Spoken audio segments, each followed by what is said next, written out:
Hello, നമസ്കാരം. ജോസ് കാച്ചപ്പള്ളി ഷോയിലേക്ക് സ്വാഗതം. വിധിയും മുൻവിധിയും. വിധി എന്ന് പറയുന്നത് വിധിക്കാൻ അധികാരപ്പെട്ട വ്യക്തി, അയാൾ വിധി പുറപ്പെടുവിക്കാൻ നിയുക്തമായ സമയത്ത് അയാൾ നടത്തുന്ന അറിയിപ്പ്. എന്നാൽ മുൻവിധി എന്ന് പറഞ്ഞാൽ വിധി പ്രസ്താവിക്കാൻ അല്പം പോലും അധികാരപ്പെടുത്താത്ത വ്യക്തി, പലപ്പോഴും വിധിക്ക് വേണ്ടി കാത്തിരിക്കുന്ന ആള്. അയാൾ നേരത്തെ കൂട്ടി പുറപ്പെടുവിക്കുന്ന ഒരു വിധി പ്രസ്താവം പലപ്പോഴും അത് വരാൻ പോകുന്ന വിധിയെക്കുറിച്ച് ആയിരിക്കും. ഉദാഹരണത്തിന്, പരീക്ഷ എഴുതിയ ഒരു വിദ്യാർത്ഥി പരീക്ഷയുടെ റിസൾട്ട് വരാനുള്ള 2-3 മാസത്തെ ആ കാലതാമസത്തിന് കാത്തിരിക്കാതെ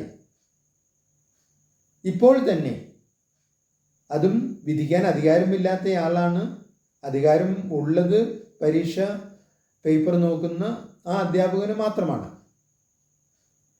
അപ്പോൾ പുറപ്പെടുവിക്കുന്ന ആ ഒരു പ്രഖ്യാപനം, ഉദാഹരണത്തിന്, ഞാൻ ഈ പരീക്ഷയിൽ പാസ്സാകില്ല അല്ലെങ്കിൽ വിജയിക്കില്ല, ഞാൻ തോൽക്കും എന്ന് പറഞ്ഞ ആ ഒരു പ്രസ്താവന. എന്തുകൊണ്ടാണ് മുൻവിധികൾ ഉണ്ടാകുന്നത്?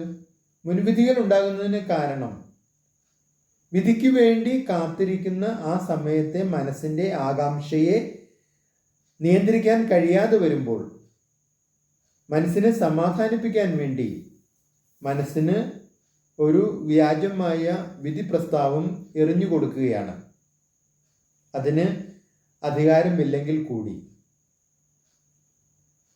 മനസ്സിനോട് അങ്ങോട്ട് പറയുകയാണ്, ഈ പരീക്ഷയിൽ ഞാൻ ജയിക്കില്ല, ഞാൻ തോൽക്കും. മനസ്സിന് അത് നെഗറ്റീവ് ആയതുകൊണ്ട് അത് കൂടുതൽ സ്വീകാര്യമാണ്. മനസ്സ് അത് വേഗത്തിൽ വിശ്വസിക്കുന്നു, മനസ്സ് അടങ്ങുന്നു. ഇനി മുൻവിധിക്കുള്ള മറ്റൊരു കാരണം, വിധി പോസിറ്റീവ് ആയിരിക്കുമെന്ന് വിശ്വസിച്ച് കാത്തിരുന്നിട്ട് എങ്ങാനും അത് നെഗറ്റീവ് ആയാൽ അപ്പോഴുണ്ടാകുന്ന ആ നിരാശ, അതിനെ മറികടക്കാൻ വേണ്ടി നേരത്തെ കൂട്ടി തന്നെ ഒരു നെഗറ്റീവായ വിധി സ്വയം സൃഷ്ടിക്കുക. എന്നിട്ട് നെഗറ്റീവായ വിധി തന്നെയാണ് യഥാർത്ഥത്തിൽ വരുന്നതെങ്കിൽ ഒരു കുഴപ്പവുമില്ല.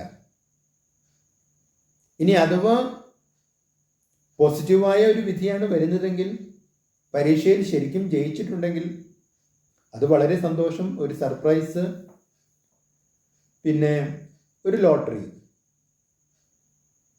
ഇനി മുൻവിധിക്കുള്ള മറ്റൊരു കാരണം, ജയിക്കുമെന്ന് ഇനി എല്ലാവരോടും പറഞ്ഞ് നടന്നിട്ട് അഥവാ തോറ്റുപോയാൽ അവരുടെ കളിയാക്കലും പരിഹാസങ്ങളും ഒക്കെ സ്വീകരിക്കേണ്ടി വരുമല്ലോ.